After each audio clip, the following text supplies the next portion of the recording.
Hello everyone, and welcome to this Healthy Start Hear from Your Peer webinar on recruitment and retention.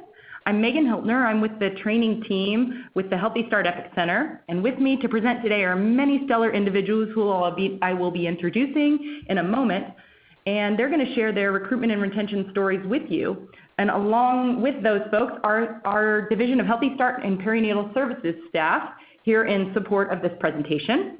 We have approximately 90 minutes set aside for the webinar. The webinar is being recorded, and the recording along with the transcript and slides will be posted to the Healthy Start Epic Center's website following the webinar. One more thing before I introduce your speakers. I wanted to let you know that we do want your participation today on the webinar. So if at any point you have a question or a comment, please chat them into the chat box at the lower left corner of your screen. We will only be taking questions through the chat box today, and we'll get to those after the presentation. So now let me introduce your great speakers for today. And I'm just going to be doing short snippets of their bio. They're really wonderful people with a lot of successes, but I'm just going to give you a snippet of their accolades here. First is Dr. Kimberly Leslie Patton. She's owner of Leslie Patton Associates Management Consulting Firm and is a dynamic trainer and TA consultant, technical assistant consultant, with over 20 years of experience supporting rural, urban, and island Healthy Start workforce and reentry programs in the areas of organizational development and crisis management. She's known for her motivational style for delivering customized professional development and management coaching and consulting to support sustained organizational change for performance, activity, and productivity improvement. She understands clients' needs and expectations and then sets course for a journey to achieve success despite challenges and limitations of time, budget, and resources.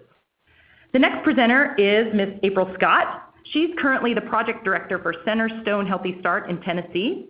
She's worked with the maternal and child health population since 2005 and developed an accredited Healthy Families America program at Centerstone before beginning as project director for the newly funded HRSA Healthy Start grant in September of 2014. Then you have three members of the Family Road Healthy Start program. First is Ms. Carla Sayer-Wilburn. She's a licensed clinical social worker that has worked for more than 20 years to improve the lives of children and families. Carla started her career as maternity caseworker providing crisis pregnancy counseling, placing babies with their forever families through open adoption, and opened a maternity home for homeless pregnant women. In 2002, Carla continued her career in working with children and families with the Family Road Healthy Start program. Carla has been with Family Road Healthy Start for 14 years as case manager, as the clinical case management supervisor, and as the project director for the last 10 years. Then Ms. Livia Matthews, she is the community developer and Community Action Network, the CAN coordinator for the Family Road Healthy Start program. Ms. Matthews has been with Family Road Healthy Start program for 10 years, and Ms. Matthews has a background in early childhood development, family services, and has experience in both the for-profit and nonprofit arenas. And Ms. Latondra Creer currently serves as the case management supervisor for Family Road Healthy Start. She is a licensed social worker and has worked in the field of social work for the past 12 years. She is a graduate of the University of Louisiana Monroe, where she received a BS degree in psychology, and she later pursued and obtained her master's degree in social work from Louisiana State University in Baton Rouge. So that's a little bit about your great speakers for the day. I'm now going to turn it over to Dr. Leslie Patton to begin the presentation, Creative Tools for Recruitment and Retention, A Tale of Two Programs. Dr. Leslie Patton, over to you. Thank you. Good afternoon. Welcome. Our learning objectives today are to identify the planning activities for recruitment and retention planning, describe the importance of staff engagement in our recruitment and retention, and to list some different strategies for engaging our community partners. Next slide, please. Our presentation roadmap. The new Healthy Start Recruitment and Retention Toolkit will be coming out on after January 1, so we're looking forward to everyone being able to use that toolkit to enhance their recruitment and retention strategies to achieve our goals. Next slide, please. Next slide, please. recruitment and retention, we know both are fundamental to our program success. Recruitment, just to make sure we're all singing from the same page, is the process of attracting, screening, identifying, and selecting appropriate participants for your project. We know not every participant is appropriate for who and what you can do in your service delivery model. So it's important to make sure we are recruiting appropriate participants. And then after we recruit them, we have to think about the retention of those clients. So retention refers to the efforts used to keep participants in our project until their needs are met or their infants age out at 2. Poor recruitment and retention can weaken the success of a program. So it's very important that we have active strategies that work, and when we identify things that's no longer working, we have to modify and adjust what we do to get those numbers into the program and get them served effectively. Programs cannot achieve their desired impact if the priority population does not participate. So that's key to our success. Next slide, please. How do we overcome recruitment challenges? Well, one of the ways that we can do this is making sure that we're integrating our community action networks, our CANs. And it's important that we mobilize healthcare organizations and social service providers and other providers to help coordinate services so that we're looking for that win-win for the community partners. We're all looking to have success, and we have to bring that energy to that CAN to make sure they know how we can work together. Also, we want to steer local action to address social determinants of health related to poor birth outcomes. Other external community partners should also always be looked for and invited into our CANs to make sure that we're giving them good orientation so that they understand what we're doing, how we do it, and how we can work together to win in our services. Next slide, please. So, what's a solution for recruitment retention for our Healthy Start programs? Well, one, we want to start with sound training for our staff and training with our partners. It's important that people know what we're expected to do and how we plan to do it. We have to have strategies that work, and oftentimes that requires us to have outreach and recruitment plans and having ways for our partners to easily work together. We know everyone is busy, so it's important that we make it simple for them to participate with us. We need policies and procedures that make it easy to have the infrastructure and the capacity to do the work that we need to do. And then identifying those resources to not only provide the services, but to sustain them after our funding has ended. Next slide, please. Utilizing our toolkit to enhance recruitment and retention, we're excited to have this toolkit for you because it will assist you with assessing your program's cultural competence. That's important because it's a guiding principle of recruitment and retention is to make sure that the staff who serve your clients are culturally relevant and ready to serve. We'll also assist with conducting a SWOT analysis, develop an outreach plan, develop a retention plan and strategies, and to utilize the principle of continuous quality improvement. Those are areas that will help us be successful in our recruitment and retention. Next slide, please. The cultural competence is a guiding principle to recruitment and retention. Successful recruitment and retention strategies rest on our staff being qualified and capable. They know how to show respect and serve the community with passion and compassion. That's very important.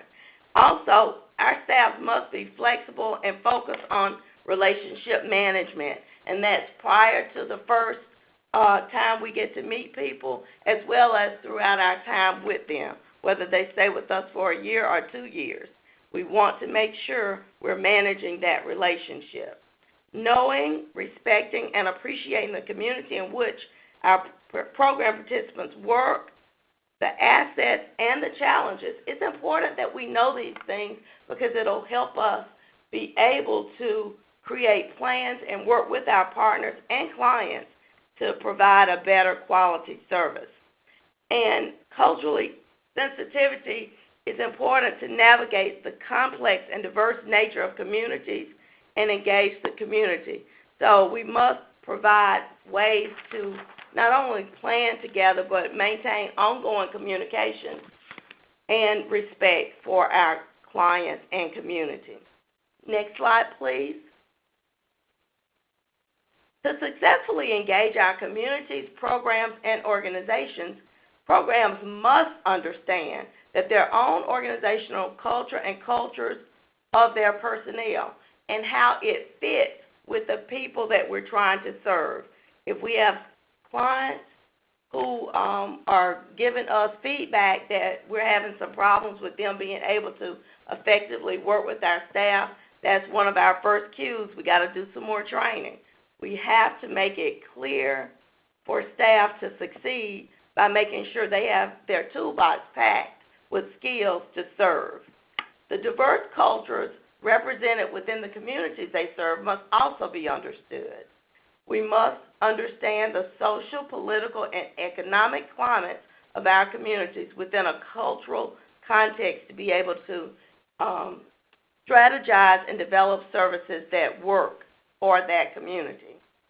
And finally, the inherent ability of communities to recognize their own problems, including the health of its members, and support residents to intervene appropriately on their own behalf. So it's important that we're encouraging and preparing our participants and the community to serve them to meet their needs. Next slide, please. It's so important that we identify the lay of the land with community assessment, and we can do that in multiple ways. But whatever we do, we need to start out with seeing the end at the beginning, and that includes engaging our partners for win-win opportunities. We always have to be looking for ways that whatever we're doing, how does it help the other partners that we're working with? And we must be able to communicate that. A community assessment is considered more comprehensive than the more traditional needs assessment because it assesses not only the challenges and needs of our communities, but also the resources and strengths of the community. We must take a balanced approach in how we're doing our community assessment. Next slide, please.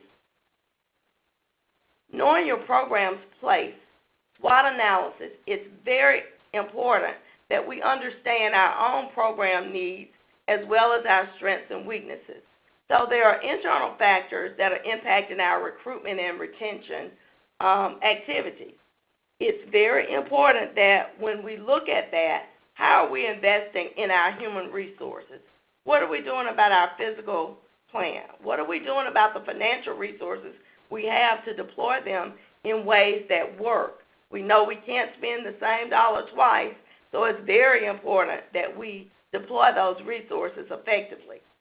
Making sure we're looking at our activities and processes, make sure they work for the clients that we're looking to serve, and using our past experiences, lessons learned.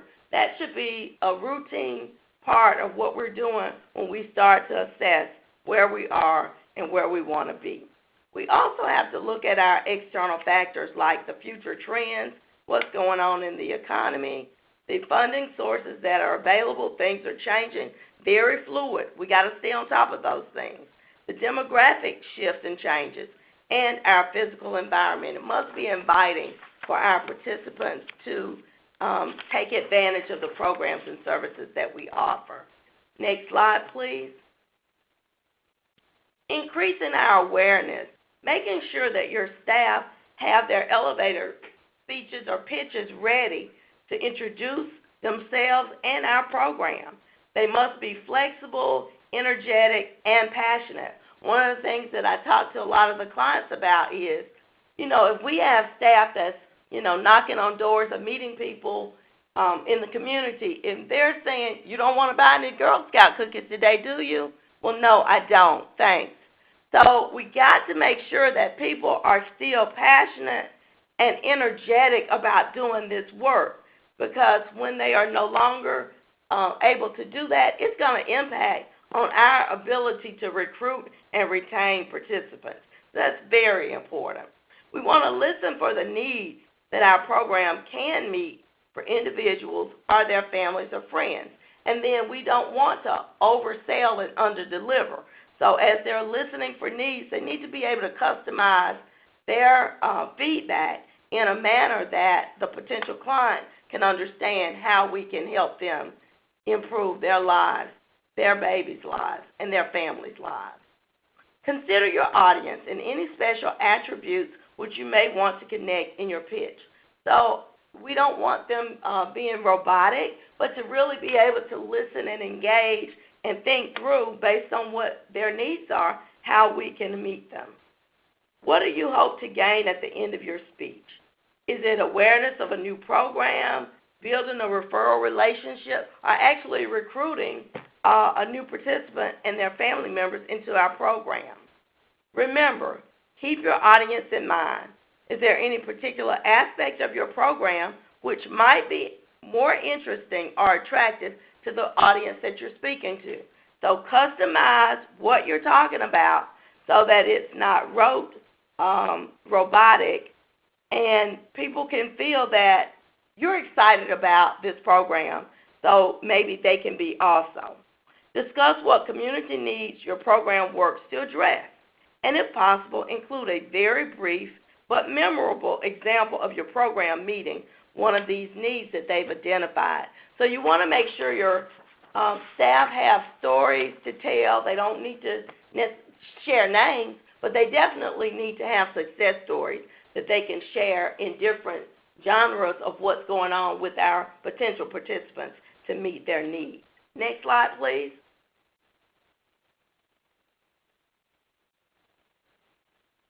We want to make it easy for partners to actually work with us.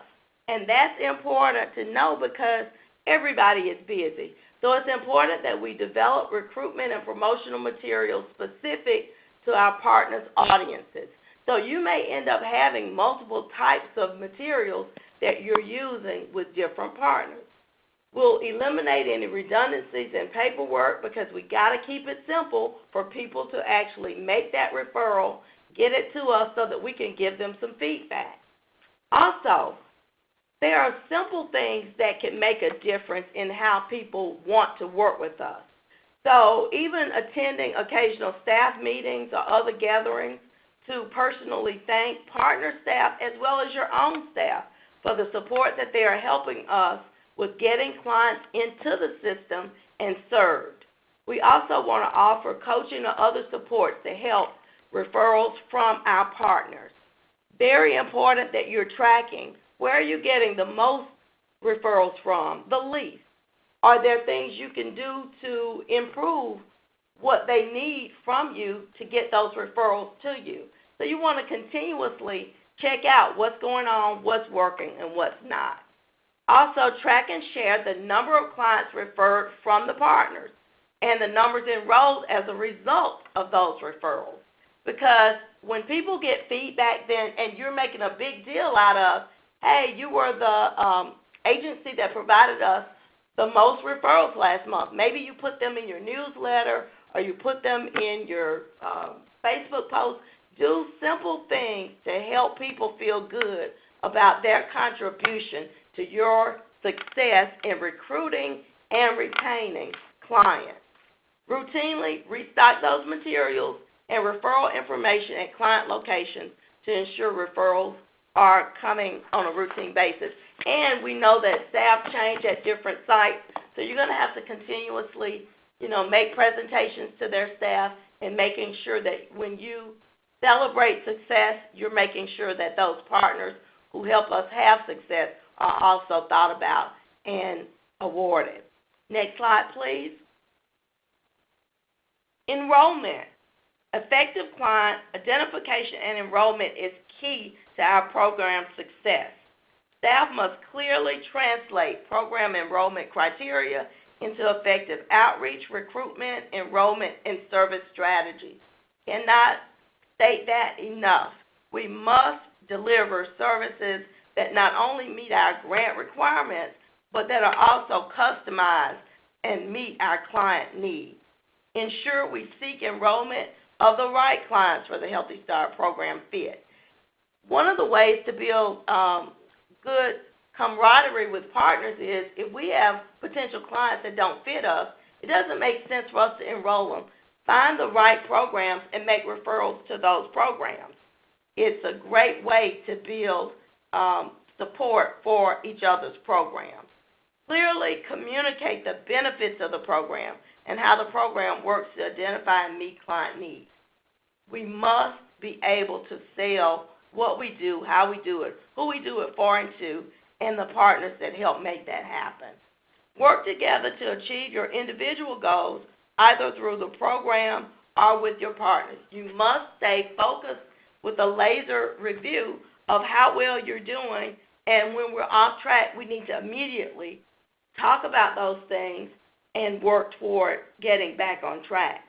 When staff identify persons who do not fit the program criteria, make sure we're finding ways to determine which programs those individuals would best fit and get that information to them. It builds goodwill. Next slide, please. Participant retention actually begins at enrollment.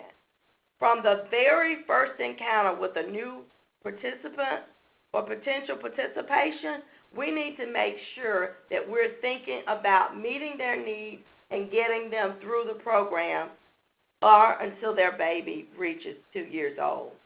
We want to provide the opportunity for each person to feel empowered to determine their own path through Healthy Start and their own path through life. So that life planning is a wonderful resource that we're offering. Make sure that we're letting them know how we can help them identify their goals, get them written, and then celebrate milestones along the way. Be continuous when you're contacting, visiting with the client. Make sure you talk about what progress they've made from last visit to this one. What barriers do they need to overcome? And then celebrate successes along the way. Healthy Start staff must demonstrate a commitment to participants and their well-being. They have to know that you care about what's going on with them, and they're just not a number for us to enroll and check our box. Next slide, please. Retention strategy. Open enrollment. Staff should collect multiple modes of contact to reach the participant. So we know that oftentimes our clients are transient. So you need to have at least 3 different ways to contact them. Their mobile phone, their email, their Facebook, and I also encourage my projects that I work with to also get contacts for people in their support system, whether it's their significant other, spouse, mother, father, sister, brother, friends. Too often these numbers change, and you need to be able to contact them using multiple methods so that the participant can be reached at whichever method that works. And so often now, many clients want to be text, not called. So it's important that as you're establishing rapport with them, you know how they want to be contacted. Next slide, please. The goal setting. We want to complete our assessments and goal-setting exercises where staff have routine conversations about the participants' short and long-term goals. If you want to increase your retention, help those clients achieve their goals, they're going to tell their story to other people, and then you'll have a continuous cycle of people knocking on your door because their family and friends have shared with them how well you help them to achieve their goals. Make sure that we're individualizing plans to meet individual goals. There's no one-size-fits-all. So make sure that our programs are developed so that we can customize what we're doing. By identifying goals and timelines, the participant will have a roadmap to follow, And then during each encounter, as you check in the status of the goals and you make it part of what they're expecting, then they'll be prepared to tell you what's working and what's not. By revisiting and updating goals on a regular basis, participants will be able to celebrate milestones toward their journey of success. And if you start with success being the outcome in that first conversation and every time you're meeting with them, they will help you recruit other people. It works 100% of the time. So we have to make sure we're doing quality service delivery. Next slide. Personal feedback. Over time, give the participant an opportunity to tell their story and share as part of our outreach efforts. So you may have them speaking at CAN meetings, or they may tell their story at different community events, health fairs. You want to find ways for the participants to also feel a part of the success of the program and give them an opportunity to share how Healthy Start has improved their lives. Encourage satisfied participants to refer their families and friends. Make sure that you have an infrastructure to support peer referrals. Questions that you may want to be set up to get feedback include, has your experience in our Healthy Start program been different than you thought it would be? Would you recommend our program to your family and friends? If yes, do you know someone who could benefit from our program? May I get their name and number? And I oftentimes will say, also ask them, will you let that person know I'm going to be calling so they'll be looking for me? And what is your overall level of satisfaction with the support that Healthy Start has provided? When you get satisfied customers who can tell you good feedback, I assure you they will help you get new staff referrals for enrollment. Next slide, please. Staff retention. A program's most valuable asset is its staff, and so we have to treat our staff as though they are priceless, valuable, and valued. Very important. An organization holds a great deal of responsibility in ensuring the most appropriate, qualified staff are both hired and retained to provide participants the most authentic experience possible while engaging in our program. Oftentimes, participants will continue to come back based on the attention that our staff have given them in that relationship development. Longer tenure is important for the staff-participant relationship because you build trust and familiarity, and those participants will sustain themselves to come back. Oftentimes, you're going to find participants don't want to disappoint you as a staff member. So set high goals with them and then work with them to achieve those goals. Next slide. Quality improvement. It is critical within the Healthy Start place in space that our programs invest in quality improvement more than ever. The healthcare system is focusing funding on program performance and outcomes. We must remain competitive to stay viable. The decreases in federal and state funding and the changing healthcare environment have put increased pressure on Healthy Start programs to evaluate our programs. We must measure our impact and gather evidence regarding the true effectiveness of the program. We can't remind ourselves enough of that. And improving our data monitoring and performance will help our Healthy Start programs better respond to the participant needs and to improve their outcomes. Next slide, please. Quality improvement continues. The most commonly used QI approach in healthcare is the model for improvement. The model for improvement uses a rapid cycle process called Plan, Do, Study, Act to test the effects of small changes, implement effective changes, and ultimately spread these changes throughout the organization. A lot of the programs have gone through the training for Plan, Do, Study, Act. It really is a great tool to help you get to where you need to be with your recruitment and retention. It also begins by asking 3 simple questions. What are we trying to accomplish? How will we know a change is an improvement, and what changes can we make that will result in the improvement? To answer these questions, programs need to know how they are performing currently. So that's a routine process that you must include in your staffing. Next slide, please. If strategies within this toolkit that we'll be releasing after January 1 are executed well, and you use continuous quality improvement principles, as well as programs having the confidence that we're making the progress towards our enrollment and retention goals by delivering services that fit our client needs, we will succeed and be able to retain our programs and sustain ourselves after the federal funding. And by engaging our community partners and building and sustaining relationships, empowering these partners to support the program and finding ways that we are having win-win for their programs, educating our partners and potential participants with the most effective, tailored messaging, offering programs that better reach our women, children, and families in the community most in need of our support, we will be able to succeed as a Healthy Start national program. We want to remind you, recruit the right people at the right places, be there at the right time to enroll the new participants and to retain them until their needs are met. Thank you. Now I'll turn it over to April from Centerstone.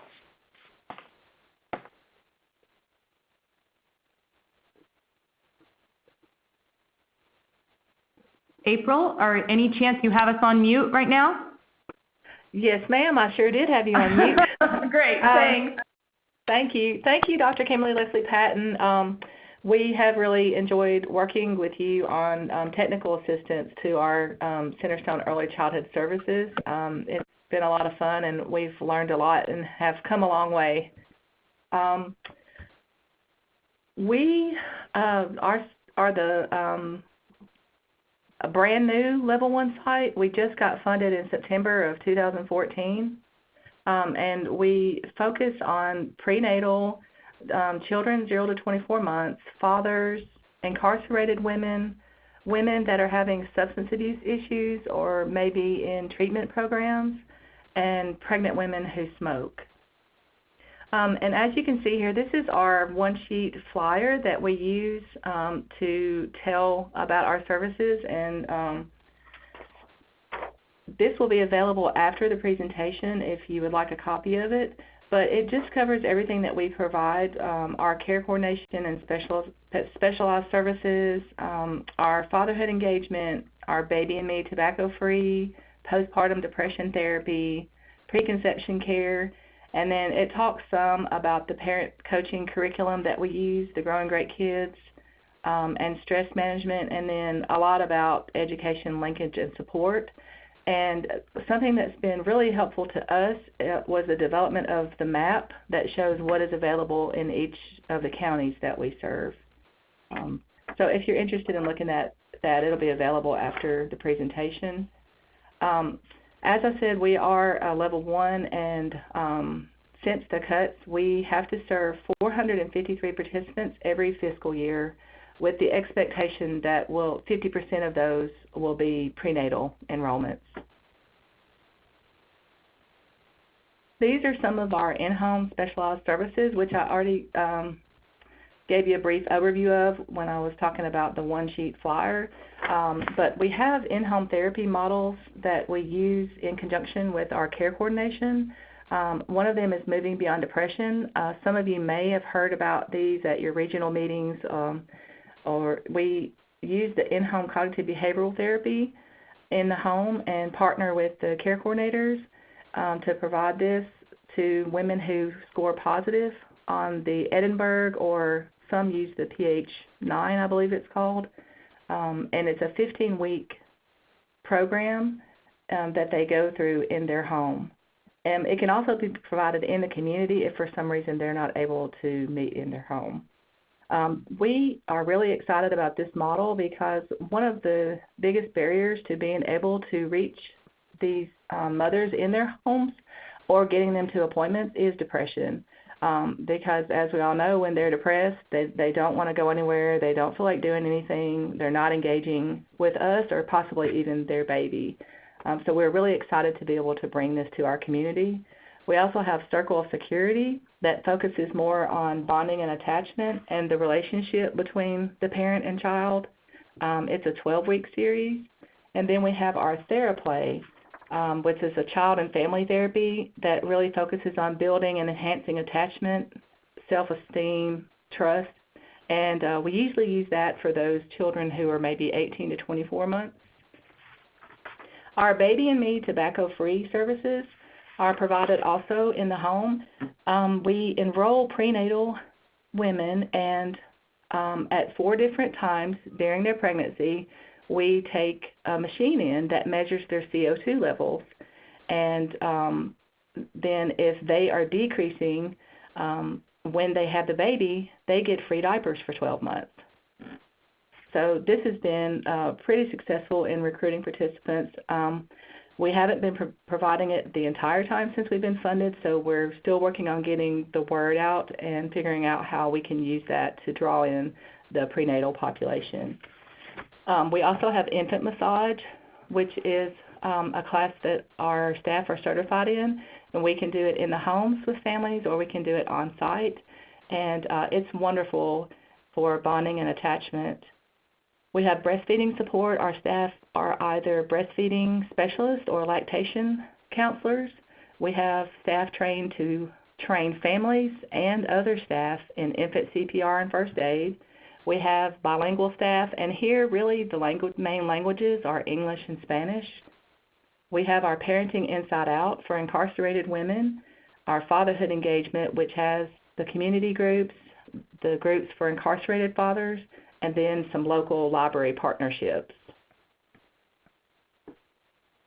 Some of our challenges in recruiting the prenatal population is that our OBGYN clinics are so busy that they barely have enough time to see all their patients and get their work done with them to think about filling out a referral form or having to take extra time to go send a fax or even make a phone call.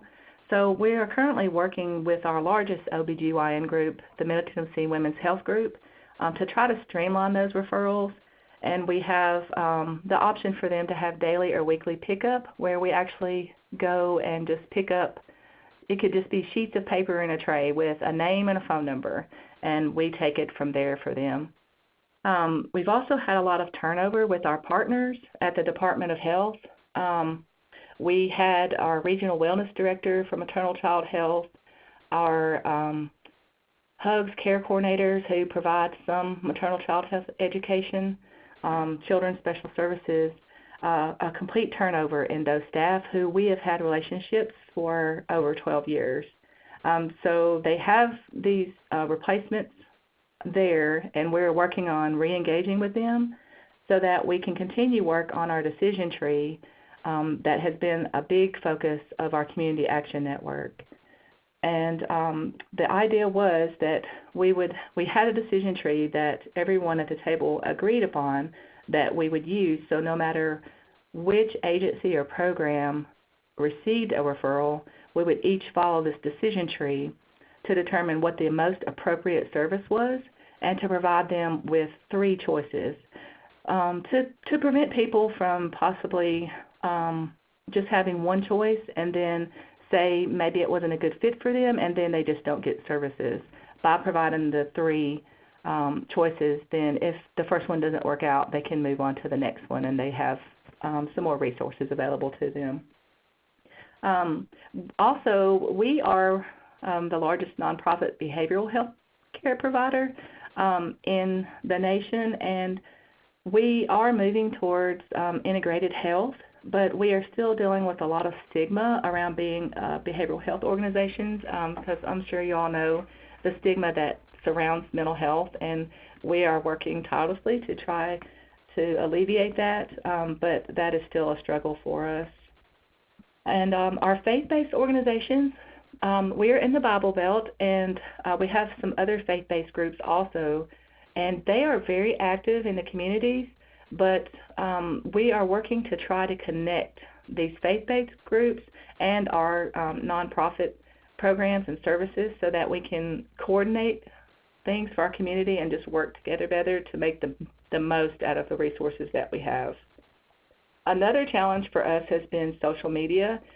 We've gone to a lot of the grantee meetings and talked with others and heard about how successful they have been with using social media, whether it be Facebook or Twitter. And our organization, because of HIPAA, there are a lot of limitations on what we can put up on Facebook or Twitter or other social media accounts, because if they are to respond with any protected health information, then we could be in violation of HIPAA. So the best that we have worked out so far is that our organization has a Facebook page, and as we have special events or recognition of partners or staff, that they will post it there on that page for us. We have had some success in reaching the prenatal population through our OBGYN groups. At one point, they were about 86% of our referrals, but we have seen a decline in that. So as I told you previously, we are working out a plan to make it easier for them to refer those families. We have worked with pregnancy centers, pharmacies where people might be picking up prenatal vitamins, health departments, WIC, daycare centers, and we recently have started focusing on reaching the faith-based population. We had the Director of Faith-Based Initiatives for the Office of Minority Health and Disparities Elimination come down, and we also invited faith-based leaders from our community. So we had him share about different opportunities and funding that may be available to them, and some social determinants of health. And then we had Craft Memorial Methodist leaders share about how we are partnering with them to provide Parenting Inside Out for incarcerated women here in Maury County. And then we provided lunch, and we didn't have as big a turnout as I would have hoped for, but we did get consensus that we want to do that again and make it bigger. And the following day after this faith-based luncheon, Pastor Jeffrey Kane, connected us with resources for housing that we were not even aware of. Housing is one of the biggest barriers to a lot of the families we serve, and our care coordinators spend a lot of time trying to locate resources. And so next day we had a list of resources, and even were able to get a family placed in a home who was going to be sleeping in their car that night. So, we will continue working with the faith-based population. We are also working on bulletin inserts about our services so that churches can have those available, and putting diaper drive collection boxes in the churches. Over here to the right, you can see that there is a diaper drive flyer which Centerstone of Tennessee posted on their Facebook page, and it's helped bring a lot of attention not only to the need, but also it's a good conversation starter to go out and outreach to these possible referral sources. Our successes have been shifting staff to focus on prenatal recruitment. For a while there, we talked a lot about numbers served and quality of service and retention, but not so much about really focusing on trying to get these participants in prenatally. And we've been providing feedback for them at the staff meetings and via email on how they're doing on their prenatal goals. We've been recognizing individual staff who have excelled in enrolling prenatal participants. And now it's gotten to the point that they are thinking about it so much that almost every time they enroll a prenatal participant, they are texting me or calling me or emailing me to share. So that's kind of exciting, and I'm glad to see that they're really passionate about this. And that was one of the things that definitely came from working with Dr. Kimberly Leslie Patton, was that recognition of staff. We've also been partnering with Healthy Families America programs. We have some Healthy Families America programs here at Centerstone, and we also have programs in other counties that we serve that are managed by different organizations, but they are a part of our Community Action Network, and we have a great partnership with these programs. Also, Department of Children's Services, which is child welfare in our state, has been an excellent partner. Their Child Protective Services is wonderful at getting those pregnant women referred to us and getting families referred to us at birth where there's a need.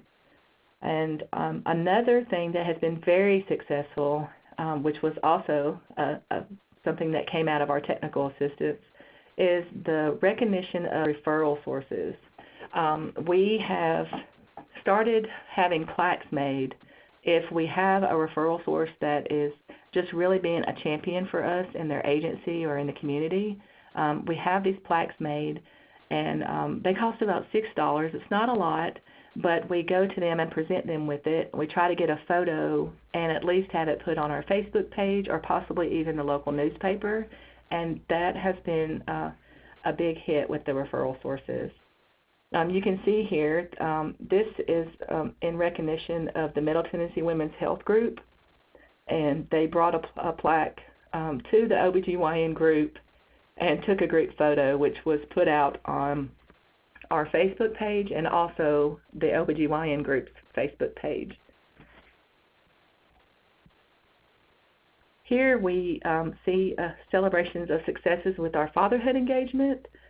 We have some Facebook posts here.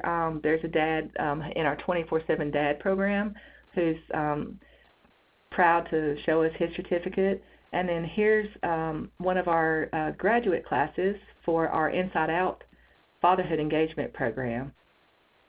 And we also have promotion of our Dads Matter Reading Day that we partner with local libraries and authors to bring to the community. We also have provided baby showers, not just for the Hispanic community, but for all of our communities. But this is just one example of how we've kind of tried to tailor it in a county where the Hispanic population is higher than most of our other service areas. So we had a baby shower with a little flyer that was in Spanish where they could come and get information, free materials, maternal child health items, and there was a really good turnout for that, and we plan on doing that again. And here's my contact information. It's got my email here and my phone number. If you want to check out our Facebook page that I was telling you about, you can just click on the link here, and it'll take you straight to our page. And again, I just wanted to share that the flyer will be available after the presentation. And thank you so much.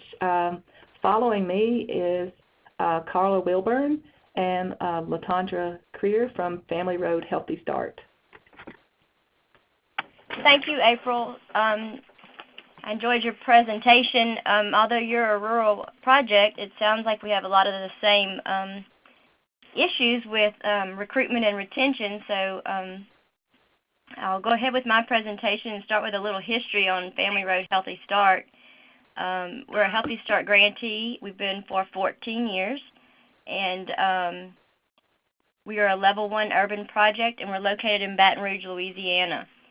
I wanted to tell you about the reasoning of why we are receiving TA for recruitment and retention.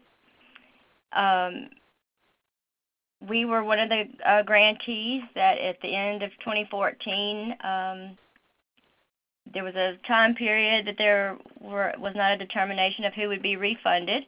And so during that time, we shut our program down, we lost staff, and then, shortly following, we found out we were refunded. So we basically started from ground zero. And so that leads us to beginning to implement a newer version of Healthy Start within our community. There were also other changes. And so I'm going to go through a little bit that leads into what some of the challenges were and the reasons for us receiving TA. Within our community and our program as well, we had an increase in our service area. In our new grant, we went from serving 127 square miles to serving 471 square miles, and only increasing our staff, by one case manager. Also, let's see, we lost 6 staff members, and we currently still have 2 vacancies. So we have been working with maybe a little more than half staff.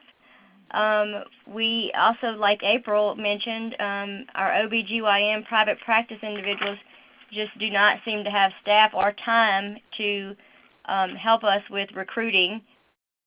And as far as the hospitals, those clinics that are within the hospitals, they see it as violations to allow other programs to come in. So we've been working on those and trying to establish relationships again with them. And another challenge for recruitment and retention for us as well is that our main birthing hospital moved only 5 miles down the road, but in the opposite direction of where the majority of our program participants actually live, and there was no bus line to that hospital at that time. And so that really was a deterrent for many of the individuals that possibly would have been a participant in our program. Another issue within our community was due to budget cuts, a lot of our health units were closed, and the WIC clinics were spread out in the community in little individual locations that people may or may not be able to get to. And so they were each managed by a different administrator, and so we didn't have permission to go to each WIC site. So then we had to start trying to obtain permission, and some administrators would allow us to come in and do recruitment, and some would not. So we really struggled with these things, but within those struggles, we received a great blessing. Her name is Dr. Kimberly Leslie Patton, and the TA that is offered through the EPIC Center. We are, as I said initially, we've been doing this for a lot of years, and we were able to we never had a problem with retention and recruitment before, so this was all very new to us. And so Dr. Leslie Patton has been able to really help us in a way that was very pleasant, but also in a very kind way, but made us be able to move forward in what seemed effortless.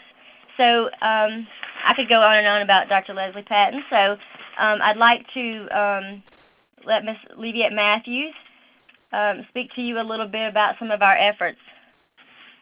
Good afternoon. As Carla stated, one of the biggest things that we wanted to accomplish with this new Healthy Start vision is that we looked at how we approached outreach and recruitment and program recruitment. So one of the main goals that we started to focus on was to create a marketing tool with a concise message that will appeal to potential participants, consumers, stakeholders, and community partners. Upon reviewing our old promotional materials, we realized, that what we used the most was our flyer, and that flyer did not give a clear overview of Healthy Start as it is now. B, the flyer was dated, and it did not draw you in. It was not as attractive, but I will say that when we came up with that flyer years ago, that flyer was a great flyer. So we wanted to come up with something that would appeal to everyone. So we enlisted TNA, that's the second bullet, with Healthy Start EPIC to develop a new flyer, if you will. we use our flyer a great deal in our community, and we actually, at one point, we saw a lot of good results from the flyer we were using. As the years went on, we did not see that flyer being utilized because we did not see as many people picking that flyer up, leaving them in offices and places that we went to. So we realized we needed to make a change. So upon enlisting EPIC, which was a very easy program, easy piece to do with EPIC, we decided to request EPIC's TNA. And through many phone conversations and emailing our vision as to what we'd like our new piece of promotional material to look like, we actually had a great transition into the new flyer, as we will see in a few minutes. We were able to look at our vision. I was able to communicate with the TA person with EPIC, and one of the visions for our flyer was to be appealing to the eye, eye-catching. We wanted it to have easy messaging and that it would explain the Healthy Start program so that if anyone picked up the flyer, we would all understand, or they would all understand, what the Healthy Start story really was.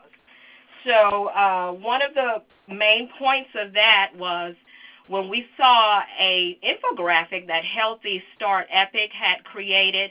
We liked the information that was on there. It gave us all of the phases or components of Healthy Start, and we kind of thought that's what we wanted to do. It was eye-catching and made us look at that, so we pursued using some of their materials but making it our own for our own community. Third bullet says, to use the new flyer in developing our elevator speech that will easily tell the Family Road Healthy Start story. Well, upon having our TA with Dr. Leslie Patton, we realized that our flyer, as we developed our flyer, we needed to tie that flyer into our elevator pitch. So the information that both had, we really needed to use that information to make sure that we're connecting the dots from the paper of the flyer to that of what our Healthy Start staff and our community partners were able to relay if they saw the flyer, and we had to speak to them in the public, which we do a lot, and make sure our CHWs and our community outreach people, everybody on staff would be able to have their own elevator pitch, not verbatim, but it would correlate with the flyer, and they would be able to utilize the information from the flyer to create that elevator pitch. Bullet 4, to assist staff with developing a consistent message, elevator pitch, of the Healthy Start program services to various audience types. Well, this was very easy.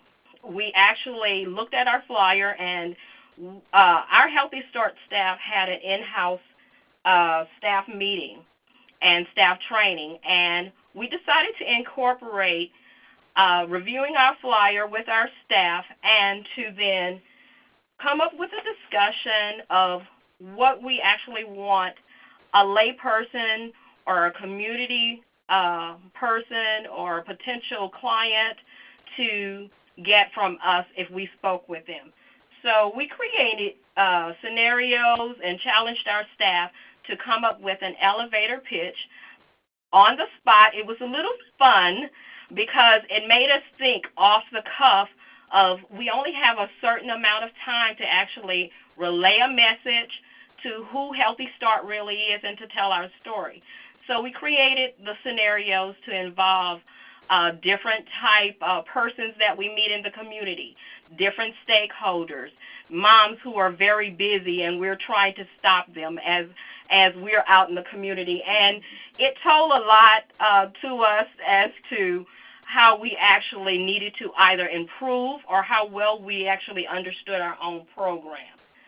And the final piece bullet is to engage and to educate the overall community on Healthy Start services and resources offered to women, children, and their families. Well, one of the things that was our overall goal, and I think we accomplished that basically. When we look at the numbers, and LaTondra will talk a little bit about that, when we look at what we were actually experiencing with our older flyer, and you can see that on the slide now, they're side by side. When you look at what we actually now have increased to by placing this new flyer in the community, we can tell that the changes were necessary, much needed, and the feedback has been tremendous on designing something that people could pick up, read, and first of all, be attracted to pick it up. And I think that was the overall goal. One last thing that I'd like to point out is that we did get feedback from the community. I've had several partners say, we saw your flyer, it looks really good, and we also presented this flyer at our Community Action Network meeting to get direct feedback from the partners who allow us to place the flyers in their agencies. This has been a win-win. I want you to look at the flyer 2015. We had used that flyer probably 8 years, 8 years if not more. And it just did not do what the justice for what we do in Healthy Start. So this was an easy process. Epic helped out a great deal. We enjoyed the TNA that we experienced with Dr. Leslie Patton as well as with the Epic staff. So look at the flyer. We can share more information if you'd like. My contact information is at the end. I now will turn over to LaTondra Creer, who will look at the retention and recruitment piece as well for participants. Thank you, Leviette. So once we determined what our program recruitment objectives would be, which is what Levi just finished discussing, we turned our focus to what our strategies would be to increase recruitment and retention. So we took a look at 3 areas. We looked at program referrals, program incentives, and the collection of emergency contact information. So when we looked at our program referrals, we looked at our policy and how we handled incoming referrals. So it is our policy to do immediate follow-up with our incoming referrals within 48 hours. But because we were working with a limited staff, we had to rethink that and determine if we needed to adjust that policy. So during one of our team meetings, one of our staff members suggested possibly creating an intake team to complete the intake and assessments. And the idea there was to have a member of the outreach team make the initial contact with the program participant, schedule that initial visit, complete the intake, and then forward that file to an assigned case manager to open the file and proceed with case management and care coordination. And I'm happy to say that it worked really well for us because we went from having about 10 to 15 enrollments per month to having about doubling that to about 30 to 35 participants. So creating that outreach team, initial assessment team really helped us to increase our numbers. So another strategy that we looked at in retaining our program participation was how we were using our incentives. In the past, program participants were given small incentives depending on what visit was being conducted with their case manager. So they were receiving small incentives no matter what. And what we wanted to do is make the incentives represent more than that. So we started implementing the idea of earned incentives. And what the idea behind that is, we would work with clients to accomplish certain program goals.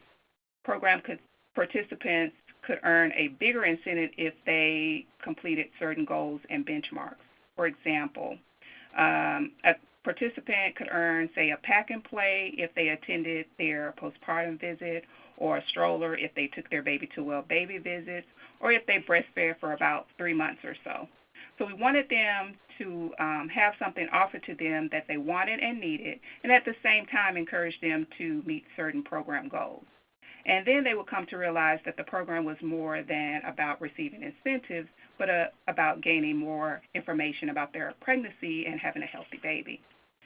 And we use other incentives. Some of the other incentives that we use are car seats and car seat safety training.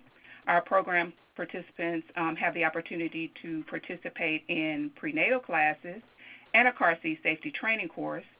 So they would have the opportunity to receive education and car seat safety and earn a free car seat. One of the things that we also do with our clients is offer them what we call family road bucks. And this is another incentive where the case manager meets with the client each visit and they give them play money. And with that play money, they can come to our store and shop for little baby items that they need. And with this incentive, they're able to obtain those items and they don't have to buy it because a lot of our clients are on limited income. And they seem to really like that. We are also fortunate to have great collaboration with one of our local community colleges' ultrasound program. They agreed to partner with us to offer free ultrasounds to our program participants, and it provides an opportunity for their students to gain educational experience and for us to be able to offer free service to our clients, and that's another incentive that they really love. So it's a win-win for both of us. And the last incentive, or one of the last incentives that we offer to our clients is a calm pregnancy group. And that's a collaboration with one of our other community partners, which is also a part of our local birthing hospital. And with this incentive, participants attend a 6-week course on prenatal education, and they're able to receive 2 free $50 gift cards for participating in the course and attending the course and learning more about prenatal education. And so one of the other incentives they offer with this particular group is transportation and bus passes if that is an issue. So those are just some of the incentives that we do offer to our clients. So another strategy that we looked at as it relates to the retention of participants was making sure that we collected detailed emergency data and information for our participants. What we were finding was that during the course of the 2 years, which is the length that we follow our participants, they move, they change their numbers numerous times, and it's kind of difficult for the case managers to maintain contact with them. So we made it a point to start collecting this detailed information so we're able to reach our clients more efficiently and hold on to them in the program. Other challenges that we looked at was the recruitment and retention of staff and the turnover that we were dealing with. The Healthy Start staff normally consists of 11 staff members, which includes our outreach, our case management, and our administrative staff. And as Carla stated, we lost quite a few staff members during that period of time, and it made it pretty difficult for us to reach some of our program goals. So if you think about it, we lost about 1/3 of our staff during that same project period, and we had to work really hard, especially the outreach staff, in increasing their outreach to community partners. But you would be surprised that even with our limited staff of outreach, that we still are doing pretty well in receiving the referrals that we've been given and to increase our enrollment. And as all of you know, the idea of investment and buy-in with staff is one of the cornerstones of any program. So it goes without saying that if your staff is not invested in your program, then the program participants won't be either. And there are many reasons that your staff may not be invested, and some of those things could include salary, feeling overwhelmed about the changes in your program objectives, not feeling prepared or confident in their roles, among other things. So then we turned our focus to staff training, which included working with the staff to streamline their elevator pitch so that when they met with potential participants, they would be able to express to them the value and the benefits of the Healthy Start program in a clear and concise manner. That way, the staff member feels confident in their delivery, and hopefully the potential program participant picks up on that confidence and will want to participate in our program. So in keeping in line with the focus on training, we started looking at different training opportunities for our staff, and you see those listed there. They attended a premature prevention conference. They attended the trauma-informed care workshop, And also, in addition, our program evaluator spent a few hours with our case management staff about a month ago to review the data dictionary to give them a sense of what changes would be coming and what would be expected of them. So, and that really turned out to be a really good meeting because they were meeting with him alone, so they were able to speak freely about some of their issues and concerns. And so when we talked with our program evaluator, it turns out that they were feeling a little overwhelmed about the changes and feeling a need for more training with the changes that are coming. So as a result, another training opportunity was scheduled for them, and it's actually going to be taking place next week, where our staff will be attending a case management boot camp in New Orleans with our Healthy Start counterparts. And from the looks of the agenda it appears to be really informative and really interactive. So I'm really feeling that this is going to serve as a really good opportunity for them to gain some insight into their role as, healthy case managers, and an opportunity to network with other case managers and ask questions and just feel more comfortable that it's not just them or that it's just too much to handle. So you have a chance to just network. And the last thing we looked at was outreach. We wanted to make outreach become a major focus for our case management staff because it would serve as an opportunity for our staff to practice the elevator speech with potential clients and in the community events.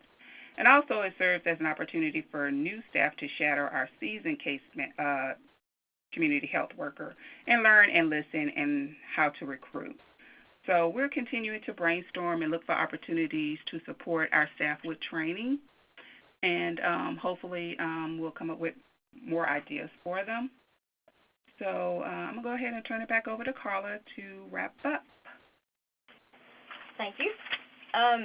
So as you can see, we've been working very hard since the beginning of this new grant cycle. I wanted to point out, with the assistance of Dr. Leslie Patton, some of the strategies that we've been able to implement, some that we're working to still incorporate, and then those that are going to require a little additional work with the help of community partners and others. So the first bullet point are the services and strategies implemented that we've already implemented into the program as a result of TA. And I got ahead of myself. I was so proud that I put the accomplishments first. So in red, I wanted to point out that we had achieved 100% of our program's goal by enrolling 300 prenatal program participants as of 10/31/16. And I say I got ahead of myself because that's only a calendar year total. That's not from the November date that we're supposed to be reporting on. So the second part is that we've already served 553 program participants as of 10/31/16. Now I'll go back to the services and strategies that we've actually implemented. We have a lot of participants that go through our GED program, which is one of the services offered here at Family Road of Greater Baton Rouge, our umbrella organization. And oftentimes our participants do not have the money to pay for the testing, actually take the test itself.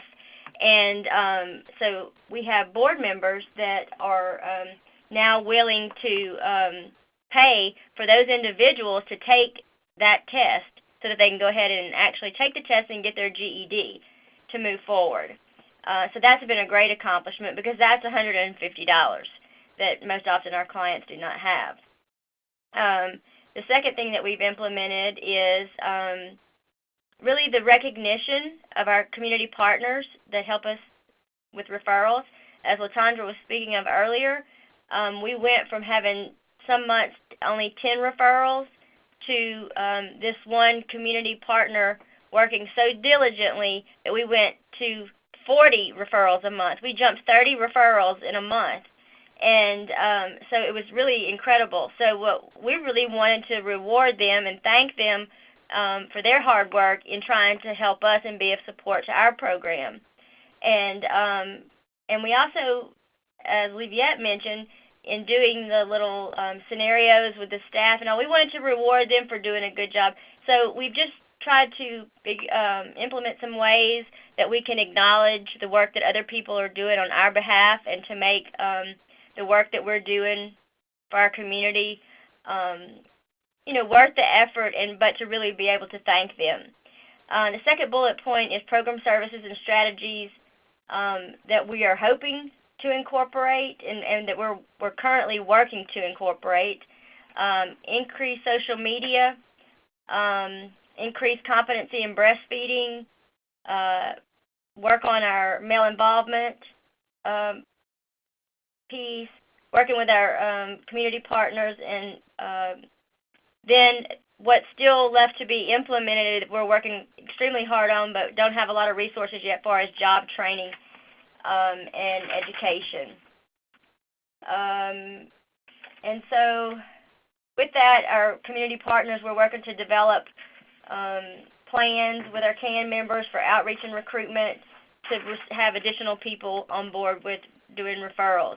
I know we are having to wrap this part up, so I'd like to say our monthly calls with Dr. Leslie Patton have been a great support and encouragement, renewed our energy, gave us new ideas, fantastic opportunity. I would encourage everyone to do TA for the great benefit that it is, and it's just been a blessing for us, and we just really want everyone to know that it's worth, as the statement says here, it's worth the investment, and Dr. Leslie Patton has really made us feel that way. So thank you very much.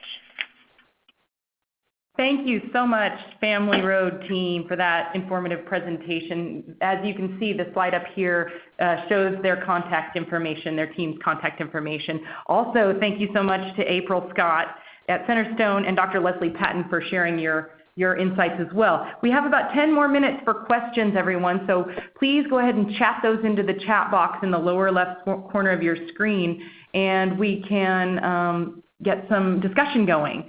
There is one question here, and it's around kind of staffing, and the person asked, what is the average caseload for care coordinators / case managers / community health workers at HRSA Healthy Start programs? And the division has weighed in on this, but I'm curious too what other folks have found in their work. But it really does depend, it sounds like it really does depend on the participant's level of risk. But estimates are saying between 30 and 50 on average.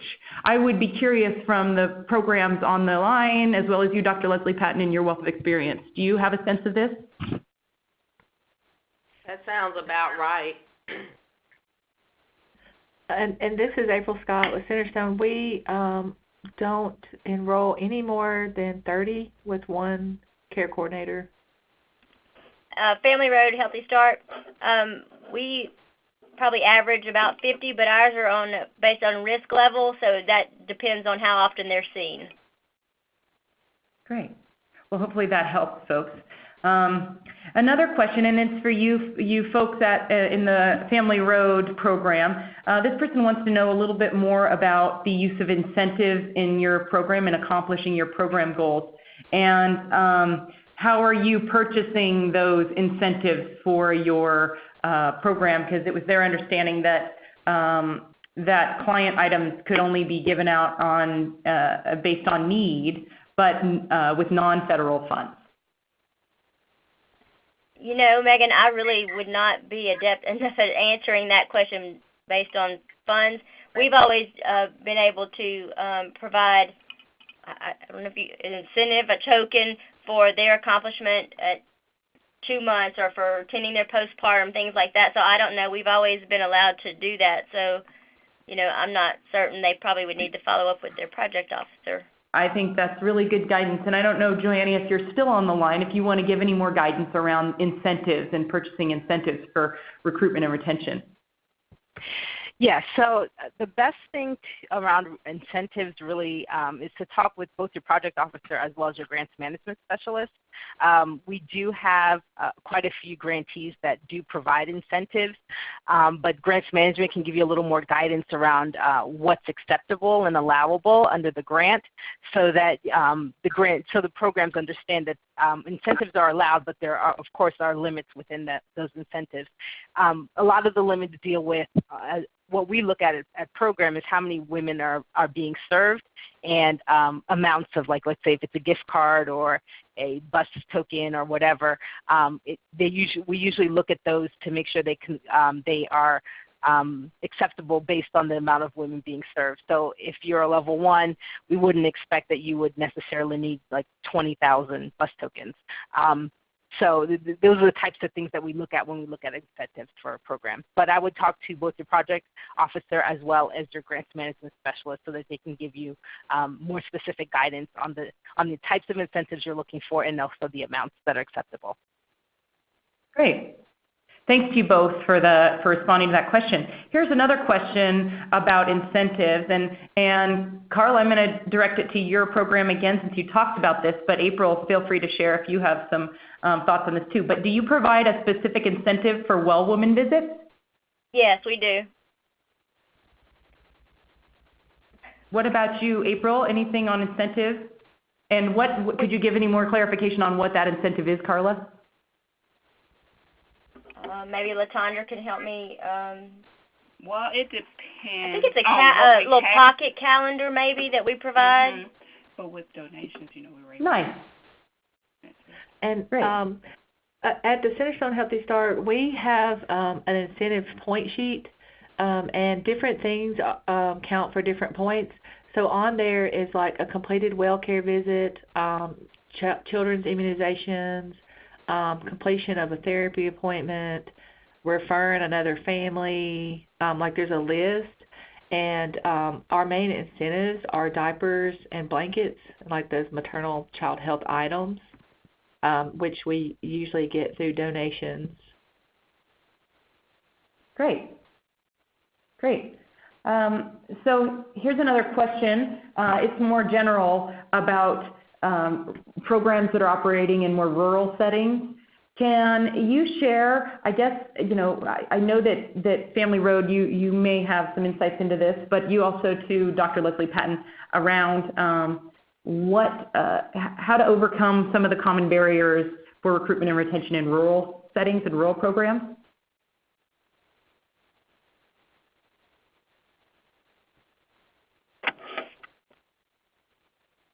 Maybe Dr. Leslie Patton, you can start, and then Carla, you can chime in if you guys have some ideas as well. Yeah. So a lot of times the programs that are in rural communities have to really develop great relationships with everybody, from the local supermarkets, definitely wherever people get their hair done, events. Sporting events are used a lot in the rural communities. Sometimes they're cultural events. The programs that we worked with, sometimes we actually had to do outreach logs where we actually identified like the gas stations and different community providers and what they would provide and how frequently we go there to either update information or pick up referrals. Everything is very much relational in those smaller communities. And then oftentimes there are long distances between where they have to drive to actually reach potential clients and to serve clients. So you have to deal with barriers like the transportation, the isolation, the distance. And I would add to that, like partnering with the FQHCs, anywhere people get any kind of medical attention, dental. Also, the little magazines that offer classified, like advertising type things. The grocery stores, where things like that, where people convene. The hospitals, the church. Yeah, and we are so rural here at Centerstone Healthy Start that the biggest thing to us to outreach is when you're recruiting staff to get folks that live in those communities, because if someone comes in from the outside, they are not trusting them and not sure, what to think about anything that they have to say. So that's been huge for us. And then utilizing our care coordinators who live in the counties to carry out specific outreach in those areas. Thanks, April. Really good points. So another question here. This person has been tasked with leading their organization's CAN. And this person's curious about how many participants are involved in your CAN, and have you used local media to help promote your activities and help recruit? So I think there's two questions there. First, let's start with if you could share how many, this person says members, but I think their question is more about how many participants are part of your CAN. This is Leviette. Our CAN, we actually, per meeting, we have about 50 participants for our meeting, but our umbrella organization, Family Road, also has an advisory, and all of those members are linked into our CAN. So we're looking at about 108 community agencies that Family Road in general partners with, which allows us to have other members come in to our CAN from that 108. So I'd say we average anywhere between 50 to 60. That's great. Thank you so much, Leviette. How about you, April? Do you mind sharing how many participants are part of your CAN? Yeah, we have about 30 to 35 members, and about 4 of them are participants.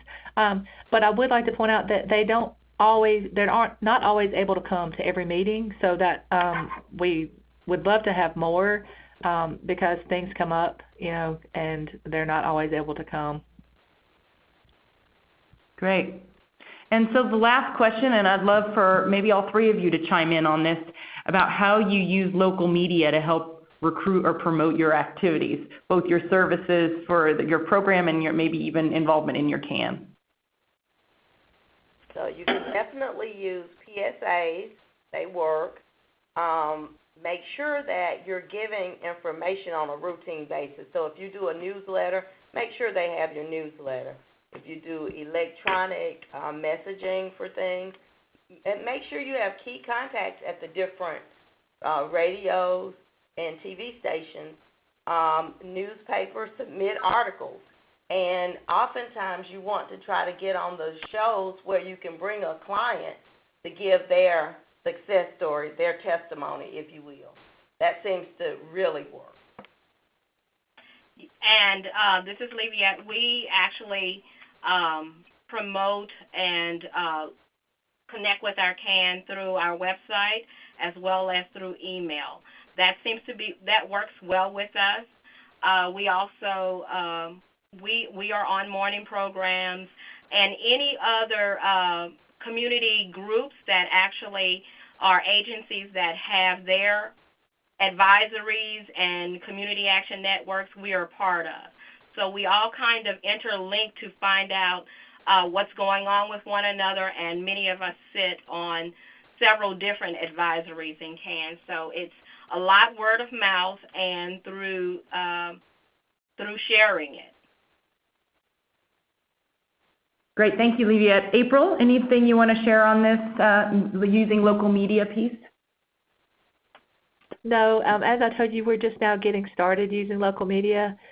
We've mainly been starting up just focusing on our social media as far as recruiting CAN participants. Super. Well, thanks. All right, folks, I'm just going to give you a couple of wrap-up reminders about some upcoming webinars. Then I'm going to ask the presenters to maybe give one final closing remark or advice that they may have for recruitment and retention. So a couple of Epic Center webinars coming up. On December the 5th, that's Monday, there's going to be a webinar introducing one option for implementing the Healthy Start screening tools, and this is the Epic Center data collection tool. That's from 2 to 3 o'clock Eastern. Then on December the 13th from 3 to 4 Eastern Time, there's going to be a webinar on preeclampsia, impacting mothers, infants, and families, strategies for improving pregnancy outcomes. You can register for those webinars on healthystartepic.org's website. And you can also, if you get the training announcements, all the registration information is included there. There's also another webinar I want to bring to your attention that's not put on through the Epic Center, but it is something that you may find important to your work. It's called the Healthy Start Data Evaluation Webinar. That is on December 8th. From 2 to 3 o'clock, 3:30 Eastern Time, and it is really going to focus on an overview of the National Healthy Start Evaluation Program and an update on the Healthy Start Monitoring and Evaluation Data System and data reporting. So, and that registration information was included in that training announcement. With those announcements, I'm going to turn it back over to one tidbit or closing piece of advice from each of our presenting groups today. Dr. Leslie Patton, why don't I start with you? Sure. Thank you. Keep your staff engaged, excited, and passionate about serving our clients. Otherwise, the clients aren't going to come and retain themselves throughout the process to get what they need when staff is not engaging and inviting to serve. Great. How about you, April? I think the biggest thing for us is not being afraid to ask for help and not feeling like a failure when we have to reach out, because the technical assistance is there. It's provided to us and available to us, and I think a lot of times, I know myself personally, have hesitated to use it because I like to think that I can figure it all out on my own. But working with Dr. Kimberly Leslie Patton and Dr. Kim Weish on our technical assistance has been a big help to us and really helped us think outside of the box. Great. Thanks. And from the Family Road team? This is Carla. Kind of along the lines of what April said, don't be shy about taking advantage of the technical assistance, because your Healthy Start program is worth the investment. Great. Well, thank you all to you presenters for your expertise, sharing your expertise, and to the division for joining, as well as all of you for taking time out of your busy schedules to join this webinar. This concludes the webinar. Enjoy the rest of your day.